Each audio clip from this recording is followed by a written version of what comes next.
Hello, you're listening to Prevention is the New Cure, a podcast about all things health and the NHS with a very political twist. With me, Steve Bryan, the MP for Winchester, Chair of the Health Select Committee, and Dr. Helen Stokes-Lampard.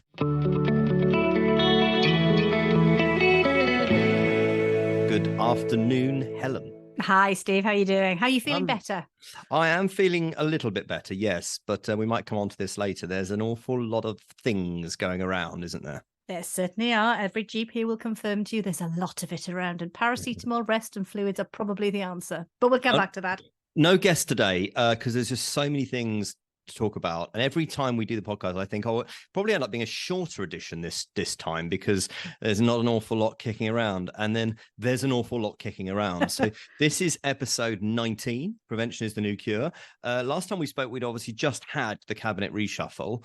Victoria Atkins confirmed as the new Secretary of State, and we now have the full ministerial team. So Helen Whately stays as Minister of State looking after social care. Maria Caulfield, she stays as looking after mental health and women's health strategy. Lord Markham, Nick Markham, he's the minister in the Lords, so he's looking after all the new hospitals program stuff still. He stays in post. Right. And then two new ones. Andrew Stevenson is the Minister of State for Health and Secondary Care. So he's doing hospitals, reconfiguration, secondary care, plus the major condition strategy and cancer. I've just literally had a chat with him over lunch to give him the wisdom or otherwise of my experience.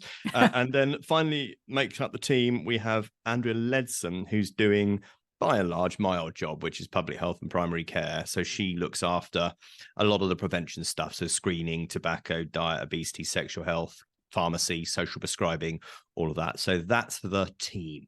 That's a really long list that Andrea's got. It'd be really good if we could get her along to the pod sometime, because, I mean, obviously, you know, my special interest in social prescribing and my involvement with the National Academy of Social Prescribing, but so much of what we talk about here comes under her brief. So interesting that the long-term conditions strategy goes under secondary care when the vast majority of what's done is covered by primary care. Any thoughts on that? I mean, the shakedown, as it's called, which is, you know, when the Secretary of State decides which minister holds which particular brief. At the end of the day, it's all got to go somewhere, and it can't all go to one person. And so it all seemed to go to me. But anyway, it seems to be spread out. Yeah, I was bitter. Yeah, no, but it'd be good to talk to Andrea. I mean, Andrea, of course, former business secretary, former leader of the House. What she really cares about is what we call the Start for Life stuff. So the first 1,001 days of a child's life, and how we nurture otherwise children in those early days, how that determines their outcomes, health, society, educational, throughout their lives. And she's really, really passionate about this. She's really invested in it, really been consistent on that. Obviously, there are massive prevention angles to that agenda. So, totally, you know, we could talk to her about that. That would be excellent. Andrea, this is an invitation. Please come along to the podcast. We're looking forward to chatting with you. So what are we going to start with? Should we get industrial action out of the way? Yeah, good news. I mean, doctors' industrial action. Yes, go on. Talk about it, Steve. Well, look, good news is that there is the consultants who have been on strike for less time than the junior doctors appear, the BMA, the doctors' union, appear to have reached agreement with the government. That will now, of course, go to ballot among consultants through the consultants committee of the BMA.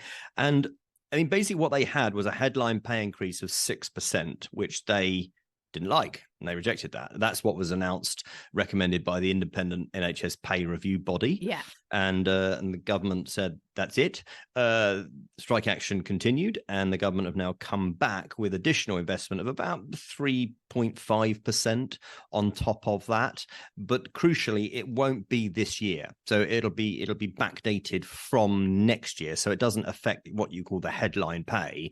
And I think critically, Helen, it's gradient. So the better paid consultants will not see an uplift in their pay, whereas the lower paid consultants, if that's not an oxymoron, some of them could see 12-13% increase in their pay.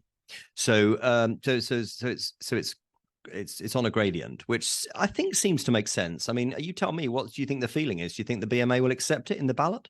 Well, it's the individual consultants that will be voting on it over Christmas and New Year. And I mean, I think there's definitely an appetite amongst consultants to move things forward. I think people are fed up and do want to put this behind them. But, well, I mean, who knows how they'll vote? I mean, there are a few other interesting things that I picked up from the proposal. One, which is of interest to me as an academic, is that they're going to scrap local clinical excellence awards.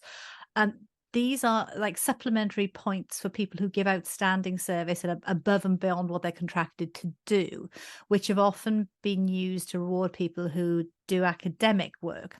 There's a national scheme, but there are also local schemes too. And there has been a lot of challenge that it's hard to keep these fair. Some disciplines do better in clinical excellence awards than others. So it's interesting they're going to scrap the local ones, and it'll only be national ones. We've not had local clinical excellence awards for GPs for, oh gosh, 8 years, perhaps 10 years thinking about it. And it's been a big disincentive then to people in academic general practice. So I hope it doesn't have a knock-on effect in academia more widely. But there is certainly something about spreading the money amongst everybody.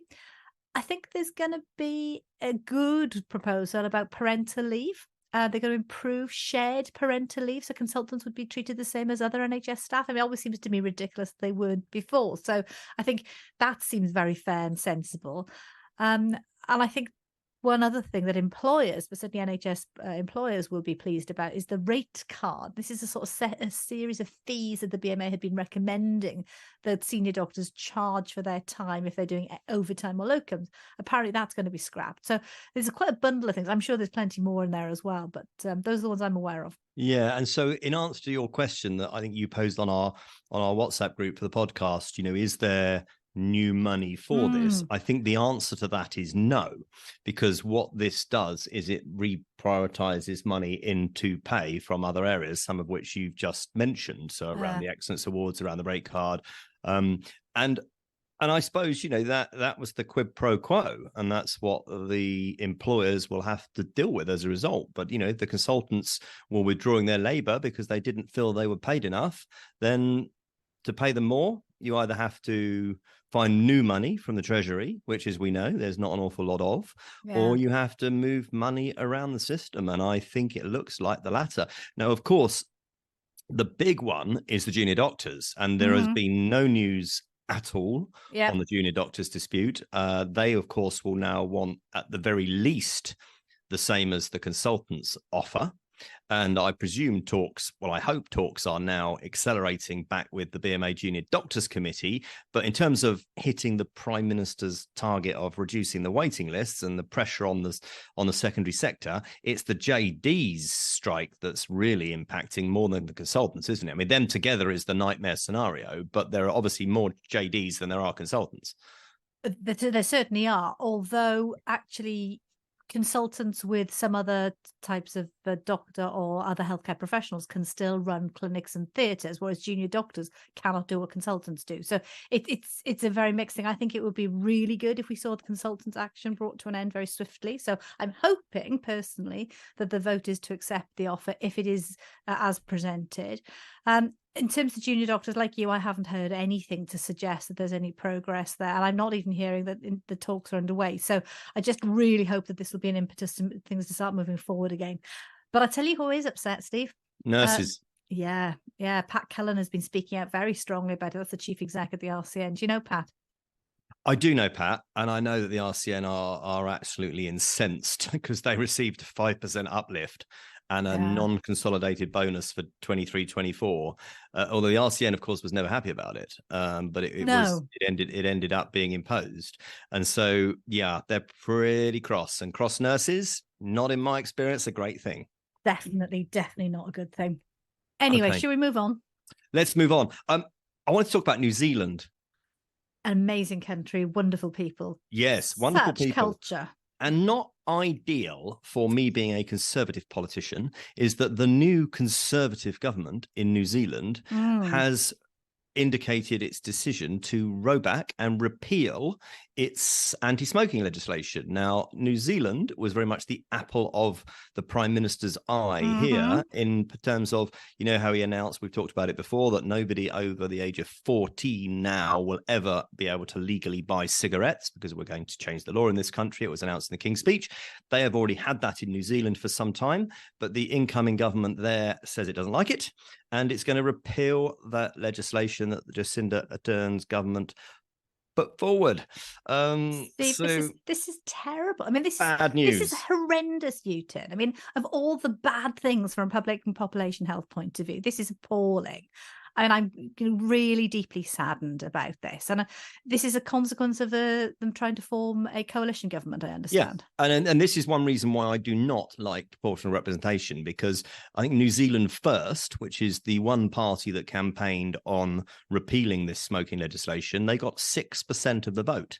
But of course, if you put their members together with the largest party, you form a coalition. One of the things that they asked for as the price for them entering the coalition, this is what happens with proportional representation, is that it's all dealt with afterwards in dark rooms, was the price: repeal the smoking laws.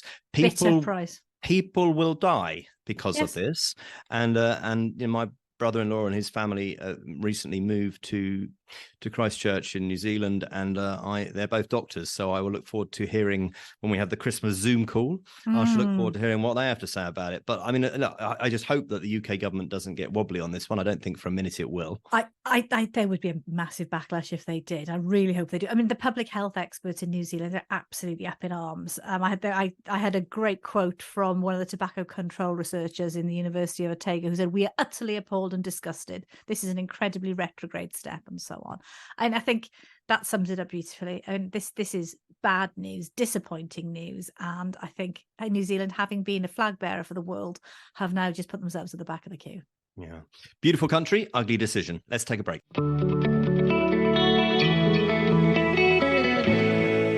Welcome back.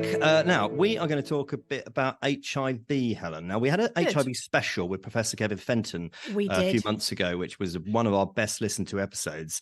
And we're going to talk about it because the end of the Yellow Brick Road reaches Westminster tonight, as we're recording this on Wednesday afternoon. It goes out Thursdays, as the listeners know. Why does the end of the Yellow Brick Road reach Westminster, Helen? Could it be to do with lots of sparkle coming to visit Westminster tonight? Lots of there sparkle, is sparkle, great music. There are big glasses, and there is Sir Elton John, who is going to be the legend. He's going to be in the house this evening, Wednesday evening, for a special reception in Speaker's House, which has been organised by the All-Party Group on HIV and AIDS, which I'm very fortunate to co-chair with some of my colleagues. And he's going to be coming to see us and saying a few words. And the government are going to be announcing, which will be out by the time this episode comes out, they're going to be announcing an extension of what's called the opt-out HIV testing, which you know about.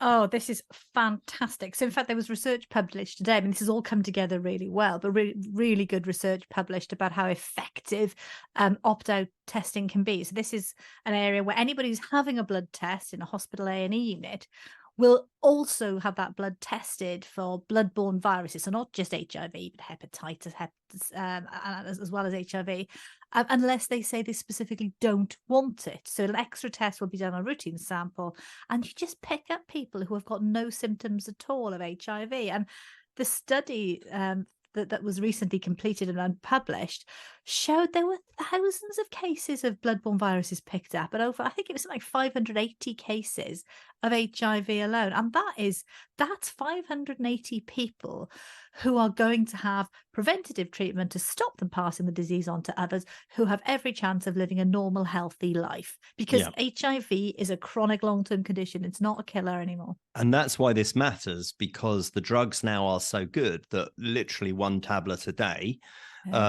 you cannot pass it on. And therefore, you know, we've met people who have have found out they've got HIV, and obviously it's a huge shock. And I've met people who've said, I felt duped. I felt like my blood was taken, and then I was told this information. It was my right to not know that information. But very soon they realize that it's in their interests to know that information. And really where this comes from is that when I was in the public health job, obviously we set up the HIV Commission, which was to look at how we make real the ambition I'd written, which was that we would have 0 new transmissions by 2030. And one of the main things we came up with as a way to do that, as I subsequently joined the commission when I left government, was to do this opt-out testing. And it's been taking place in 33 hospitals in London, Greater Manchester, Sussex and Blackpool. So where prevalence is classed as high, or very high by the NHS. And the point that Sir Elton John makes, and we on the All Party Group have been making, is that given that we now have a situation where the number of new infections of HIV are greater in the straight community than they are in the lesbian, gay and bisexual community, then HIV by its very nature is therefore it's anywhere. It's as much in Winchester, everywhere. It's as much as Winchester as it is in traditionally high prevalence area like Brighton. So therefore we want to see opt-out testing rolled out much, much wider. Agreed. And that's what the Secretary of State is going to announce this evening. Fantastic. Encouraged by the presence of greatness. Oh, that's wonderful. Well, I don't know if you'll get to do any singing tonight, but I would love to be a fly on the wall. I hope the event is brilliant. And I know you've been campaigning and lobbying on this for a very long time, Steve, but I was involved in researching this at the University of Birmingham 10, 15 years ago, where they took loads of anonymous samples that had come in through GP surgeries and A&E departments in central Birmingham, just to see what the prevalence was. And those were the sort of figures that helped us establish that there are so many undiagnosed people out there. So yeah, it'd be great to get this to really move the dial on HIV once and for all, so we can hit that 0 transmissions by 2030. Because as we were saying when Professor Kev Fenton came in, when you think about how far we've come, when you think from the 1980s, it was a death sentence, and that's why the Tombstone ad was so powerful. And Norman Fowler, who I know now, obviously he's a member of the House of Lords, and I got to know him a little bit during my time in Parliament, an incredible man, who made that advertising campaign in the face of opposition from Margaret Thatcher, who didn't want to do it. He saved a lot of lives, and we really hope that this will change a lot of lives. So it's a good one. I think over the years, cases that I've picked up as a doctor, whether I worked for a while in the sexual health services in Obs and Gynae, but also obviously many, many years as a GP, I've picked up the odd case over the years, and I remember them individually because it was such an awful news to have to break to people 15, 20 years ago. And whilst now nobody wants to know they've got a chronic long-term condition that they've suddenly acquired, actually the message we're giving people is very different. And this is genuine progress. Yeah. Anyway, something completely different. Well, slightly different. That would be good. What have you got on your mind, Steve? Tattoos, piercings. Oh, that sounds fascinating. Got plenty of GP stories about those. Well, I bet you have. Yeah. Have you ever seen that program, Tattoo Fixers? Oh, haven't I just? Yes. This is the kind of sort of TV you don't normally admit to watching. Yeah. There's something almost hypnotic about how people get themselves into the situation of having appallingly bad tattoos. Look, the reason I raise it is because this week in Parliament, I led a debate on what I'm calling for, which is a new national licensing regime for cosmetic procedures, Botox, chemical peels, and also tattoo artists, body piercers, and cosmetic clinics. So at the moment, if you are a medical professional like yourself, and you did any of these procedures, you would of course be regulated through your professional body or through your Royal College. You would be insured, but you could set up a cosmetic clinic and do any of these procedures with very little, if any, training. You wouldn't have to prove that, and there's very little regulation. There's certainly no national licensing regime around that. What really caught my eye on this was the Welsh government, under their Public Health Act 2017, are about to early next year bring in a licensing regime for these clinics in Wales. And we took powers in the Health and Care Act 2022 to do it in England. The government just recently closed the consultation on it, and I want them to get on with this. So if you're a tattoo or a piercing parlor at the moment, you're licensed by your local council, but of course that's quite patchy.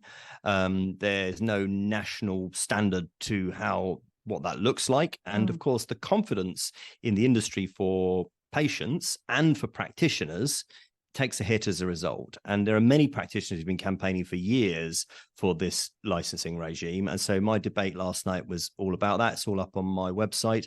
You can see what I said, and you can see what the minister said in response. Slightly disappointingly, I think we're probably going to take most of next year for them to respond to the consultation, which is frustrating because obviously with an election probably due in the next 12 months.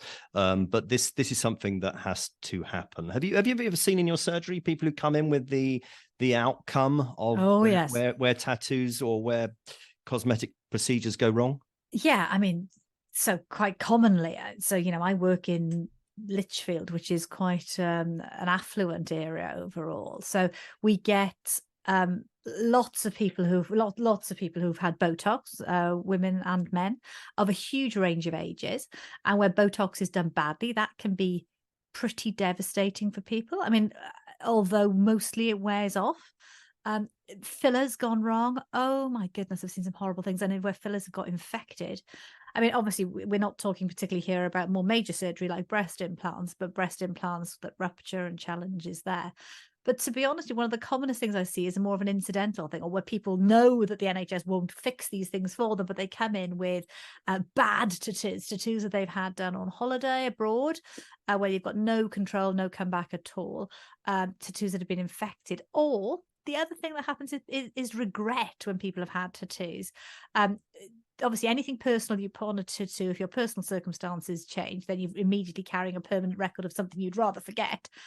But also, there was a really popular vogue a few years ago for women having a cute dolphin tattooed around their belly button, which is nice and sweet. The problems arise when that abdomen distends in pregnancy and your cute little dolphin turns into a walrus. It's not a good look. They never go back right. Oh my goodness. Oh yes, absolutely. I've seen some pretty bad things.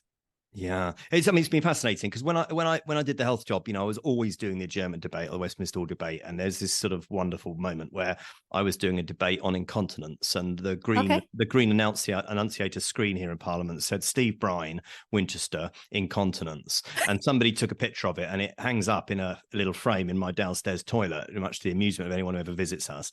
But last night, there I was with Steve Brine, Winchester, tattoo, piercing, cosmetic procedures. And when I went into the dining room to go grab a bite to eat after the debate, you can imagine. But people were very keen to share. In fact, one of my colleagues, who shall remain nameless, was keen to share how his Prince Albert piercing has left him with serious complications. All I will say is that, one hole good, two hole not. You need a perfect put back nicely by somebody who knows what they're doing. Get yourself a good registered surgeon to fix it, but accept you'll have to pay privately. The NHS will not help you with that one. Yeah, I mean, well, that Prince Albert, I don't know what he was up to, but anyway, it must have floated his boat. It's a brave decision, but not one I'd ever make. Quite. Not one I have to make. But Steve, people sometimes sort of say, are there golden rules about what to do with piercings and tattoos and so on? The challenge is always that what feels good at one stage in your life, what looks good at one stage in your life, doesn't stay that way. So, my top tips are always, if you're going to have a piercing or a tattoo, put it somewhere it can be hidden, that it won't cause offense to other people. And then if you do have regret, at least you can hide it cheaply. And as I said in the debate last night, I'm not being sniffy about this at all. There is nothing inherently wrong with tattoos, nothing inherently wrong with piercings or with having cosmetic procedures. But, I just think go into it with your eyes or whichever other part of your body wide open. Inform yourself as to who's doing it, and then be able to be sure that they're properly regulated. And right now it's that last bit that you can't do. Absolutely. And so that's what I'm trying to pursue. Botox is deadly poison, remember. Don't let people stick poison in you unless you know who they are, where they're going to stick it, and they know what they're doing. Well, there's a lesson for us all, Doctor. We should get that on a t-shirt. Don't let anyone stick poison into you unless you know what they're doing. Okay, we're going to take a quick break. Then we're going to talk about cancer, and we're going to open the pod surgery.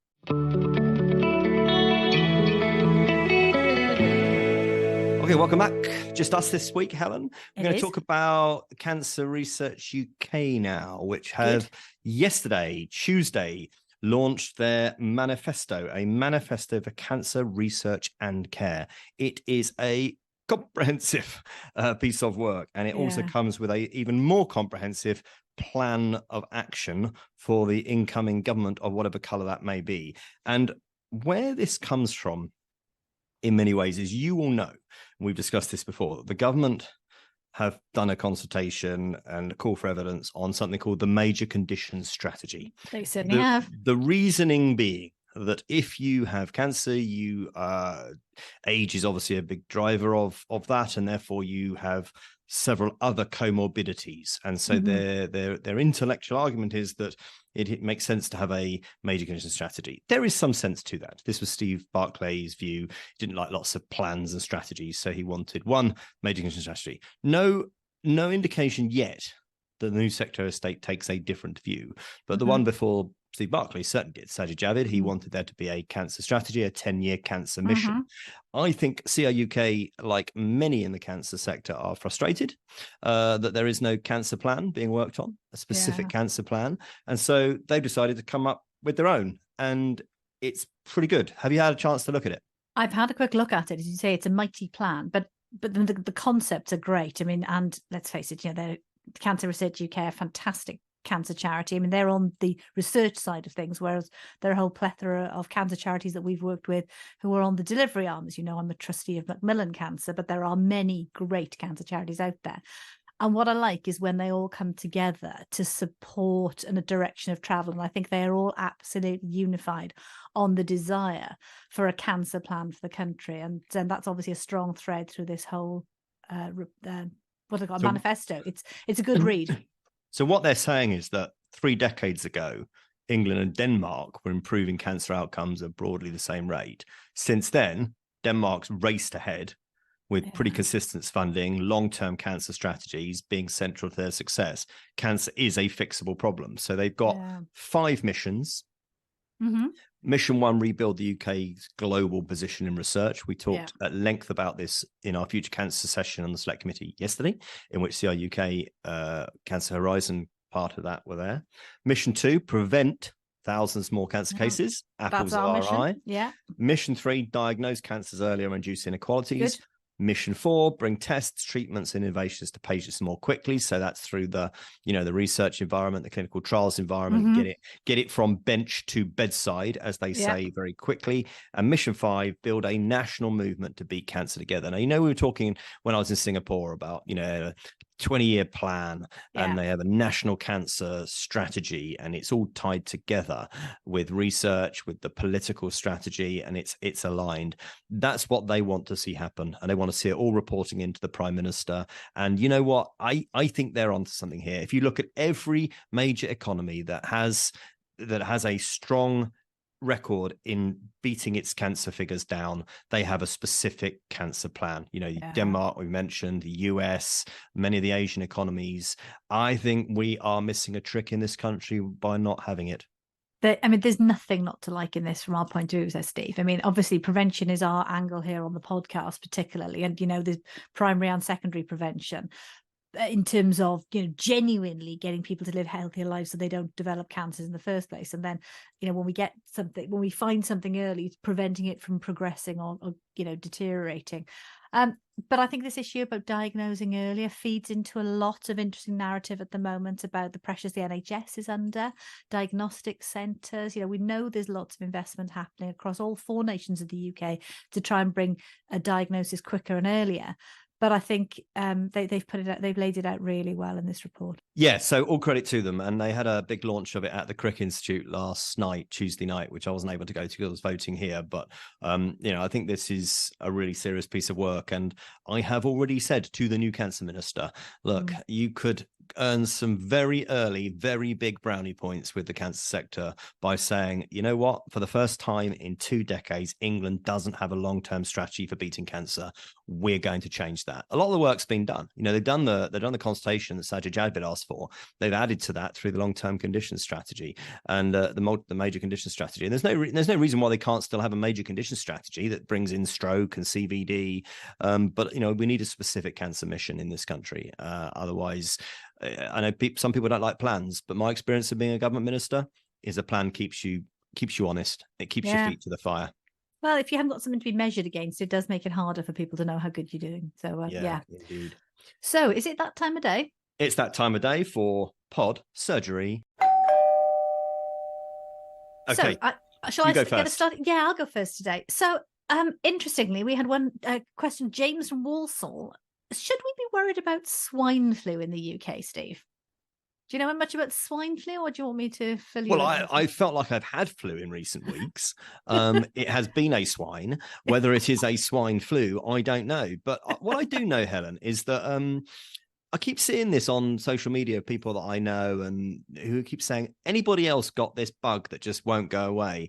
And I've just had it now for a couple of weeks. And, I've done all the COVID tests and it's not that. But just so many people with coughs and colds and chest infections and these nasty winter nasties. Are you seeing a lot of this in the surgery? Yeah, absolutely loads. Look, I won't forget, James, we're going to come back to swine flu in just a second, but let's just do the general winter viruses that are around. Yeah, Steve, we've had a massive bounce back in terms of really nasty viral illnesses at the moment, mostly viral, I have to say, in that people are presenting with coughs, chesty things, very snotty, congested stuff that goes on and on for weeks. So it's not just like your traditional cold that we used to think of, which would, 3 or 4 days, a couple of paracetamol, taking fluids, and you can get through it and carry on. These are laying people low type infections, and a lot of them becoming chesty, and that's obviously when they tend to pitch up to the GPs, wondering if they need antibiotics, whether they need chest x-rays and so on. The vast majority don't need antibiotics. The vast majority need you to be kind to yourself and treat it as if it were COVID, whether or not it is, or many people aren't testing anymore. The government advice is we no longer need to test, so we don't know if it's COVID or not. Mostly it probably isn't, but seasonal viruses are always a challenge starting this time of year. The peak for influenza is usually in January. I've not seen the national surveillance figures recently, but my understanding is that influenza is not yet with us. This is mostly seasonal viruses, so I'm sorry you've had such a rotten time of it, but be kinder to yourself, Steve. Yeah, I'm not very good at that. I'm not very good patient either, which I know you'll find hard to believe. But there you go. Okay. I'm not a very sympathetic nursemaid, so, I have to say, you should ask my poor husband about that. Jim K. Just Jim K. Dear Steve and Helen. Patients at risk from virtual GP appointments is a headline that I've read today and heard on the radio this morning. What is going on? So, and I still haven't forgotten, I haven't given you the answer on swine flu yet, and we are going to go back to that. Virtual GP appointments. Yeah, there was some interesting research that was talked about this morning, and yesterday, I think, about suggesting that people who are seen remotely, if they are of one of a few groups, so that's the elderly or people with communication difficulties or very young people, do worse than if they're seen face-to-face in a consultation. Now, the challenge of consulting with anybody is if you consult just on the telephone, you have one sense available to you, essentially. You've got your hearing. If you do a video consultation, you can see and hear, but you haven't got the totality of the experience of seeing somebody. Now, bear with me with my little metaphor, but when I teach about communication skills, I talk about me being a 5 senses consultant. When I consult with patients, you don't just see and hear them, but you lay hands on people, you touch them, whether it's to examine the abdomen or feel the pulse. But sometimes feeling that somebody's trembling or they're sweaty, these things matter. You smell things as somebody walks through the consulting room door. Now, the number of people who tell me they don't smoke and they bring a waft of nicotine into the consulting room with them. But I've never tasted a patient, so we never lick our patients. That's not part of the GMC good medical practice. But you do have a 6th sense about you, about the totality of the patient. And it's much easier to hone that 6th sense when you've got the patient in front of you. So that's the 5 senses I'm talking about. I do, and most GPs do the majority of our work face to face, but we do a large amount of it on the telephone nowadays. Obviously, during the pandemic, that balance shifted, so we did far more on the telephone or video, to a point that I think a lot of people weren't comfortable with. But that pendulum has swung back. So I'm interested in the dates of this research, and it does span the pandemic years, of course. But also, there's something for me about shared decisions about whether patients need to be seen or not. An awful lot of patients really don't want to come up to the surgery. They don't want to park their cars or take public transport. They don't want to take time out of work to come. They want the advice of a trusted healthcare professional that's convenient for them. And indeed, previous Secretary of State for Health have lobbied very hard for there to be far more access to GPs remotely. So there's a balance in all this, like all things, Steve. It's good for some people, but we need to think judiciously and use it carefully. But does it end up just putting more pressure on the system anyway? Because, to give you an example, when I first had this chest infection a couple of weeks ago, I spoke to my GP on the phone. And, he asked the questions and eventually decided that it was a bacterial chest infection and gave me some antibiotics. Mm-hmm. But he said, because I haven't seen you, I would like you to touch base with a health professional at some point over the next 24 to 48 hours. So that I ended up being in the system face to face anyway. Is that typical, or was that a GP feeling less confident, for instance, and deciding that they wanted to cover themselves with that? Would you say that? It's difficult to tell. I don't think commenting on one particular case is probably the right way to do it. Certainly, you have to ask far more questions when you're on the telephone. If I can see you and see that you're clammy looking, or see that you've actually bounded into the consulting room and you're not remotely short of breath, I don't have to ask you as many questions as I do on the telephone. So, and there's this naive belief that telephone consulting is quicker, and people think they haven't had a proper consultation with a GP on the phone, where they've had more of my time than if they just come into the consulting room. So I think there are a few myths we have to explode. Yeah. And certainly, when you have patients on the telephone who want to do the classic thing is with the consulting, people on the way out the door sometimes pause as they're on their way out the consulting room and just say, "Oh, there's just one other thing, doctor." And often that's a really powerful, important thing. And they've only felt safe enough to tell you when they've built up trust. And of course, you lose that opportunity when you say, right, well, good to chat. Take care. Bye-bye. And the phone's down before there's no chance for the door handle moment. Exactly. GPs talk about it, particularly with men, I'm told. Particularly with men, yes. And there's something about trust and feeling safe to reveal things. I mean, that's the time when people have revealed domestic abuse and violence, where people have revealed the mental health issues, or where people have told me about that funny little lump that they just weren't sure if it was significant or not. Interesting. And so you do miss those things. However, there are times, particularly for people with various infections and illnesses, where it's a very efficient thing, where people don't want to come out of work to travel, 20 miles the opposite direction from where they work to come and see their GP. And we can all be more efficient in what we do. So let's not throw the baby out with the bathwater. Remote consulting has a hugely important place. It's not going away, but let's just make sure everyone understands the limitations. Well, if you're interested in that piece of work, it's BMJ. Okay, I think we're going to leave it there. I have to go and talk to the Social Affairs Committee of the Chamber of Deputies of the Italian Parliament. Oh, that'll be fun. Yeah. Probably very stylish. Our opposite number committee are coming to talk to us. Yeah, it probably will be very stylish. Yeah. I think I will look incredibly pale and stale and male. But anyway, one of the things they want to talk about is childhood vaccinations, which, of course, they have a big national debate about vaccinations in Italy. They're not keen. You remember the MMR debates we had here a long time ago, 20 odd years ago. Yeah, they still have those debates. So I'll be interested to see what they want to talk about on that. Anyway, we will be back with the podcast at stevebryan.com with your ideas and feedback. Find us on all of our social media channels. And Steve, yeah, I'm going to pause you. Swine flu. There's been one new case detected in the UK in the last week. It's a new variant. They've been about 50 cases globally ever of swine flu in humans. This is nothing to worry about. There's no suggestion of human-to-human transmission. You heard it here first, if you weren't already aware. We'll come back to it if there is anything important about swine flu. Sorry, James, we got distracted. Very good. Anyway, look, we will hopefully be talking some more about Cancer Research UK's big plan. And Michelle Mitchell, who is the Chief Exec of CR UK, very good, very eloquent. And I think a fan of the pod. So it'd be good to get her on at some point and talk about that. And I know we're going to talk about men's health at some point as well, instead of Steve's health, we're talking about men's health more generally. And next time we'll have a Monty update, but no time for that this week. Take care, Monty. everyone. Yeah, well, Monty's okay. He's off to his sitter this weekend.